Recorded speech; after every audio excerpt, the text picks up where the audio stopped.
Good morning, church and friends in Walnut Cove and beyond. It's the 15th day of May, the Proverbs teach us.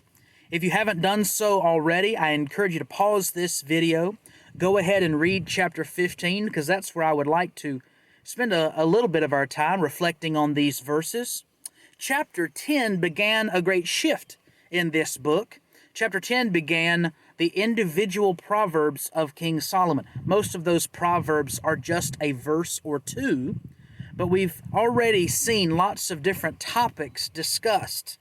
There's a very clear topic of discipline and correction, wise counsel. Pastor Luke mentioned that this week in the influences that we have and in the company that we keep.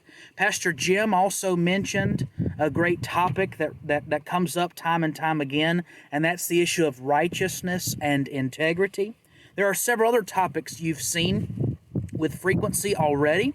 One might be work ethic, another finances and materialism, another anger versus patience. But the topic that I would like to hit on a little bit today is the topic of speech. In this chapter, we see 33 proverbs, and of those 33, 12 of them deal either directly or indirectly with our speech.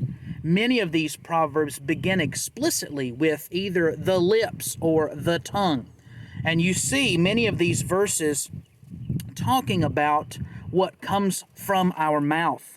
James teaches us to be quick to hear, slow to speak, and slow to anger. Those principles are reinforced in the Proverbs time and time and time again. What comes out of our mouth is an outflow of what is in our heart.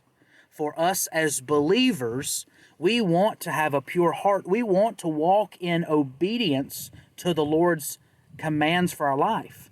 And if we're going to do that, we will probably see the fruit of that borne out in our actions, but also in our speech.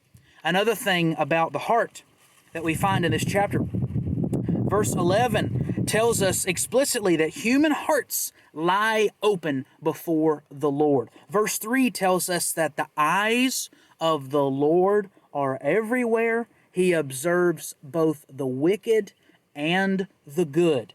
That ought to make us sit up straight and recognize that the Lord sees and knows what we say and do. In chapters 14 and 15, we see 5 times the phrase, the fear of the Lord. And to reflect back upon chapter 1, verse 7, the fear of the Lord is the beginning of wisdom. We see that throughout these proverbs. Verse 33 of chapter 15 says, the fear of the Lord is what wisdom teaches, and humility comes before honor. We're going to talk more about humility over the course of this book, but I do want to highlight the fact that wisdom and the fear of the Lord appear to be in a catch-22. If we fear the Lord with a holy reverence for who He is and what He's done, then we will grow in wisdom. And as we grow in wisdom, we will want to more reverently and fearfully obey and walk with the Lord. It's a beautiful thing as we grow closer to the Lord and as He speaks truth into our lives over time. May the Proverbs teach us, and may the grace and peace of Christ be with us now and forevermore.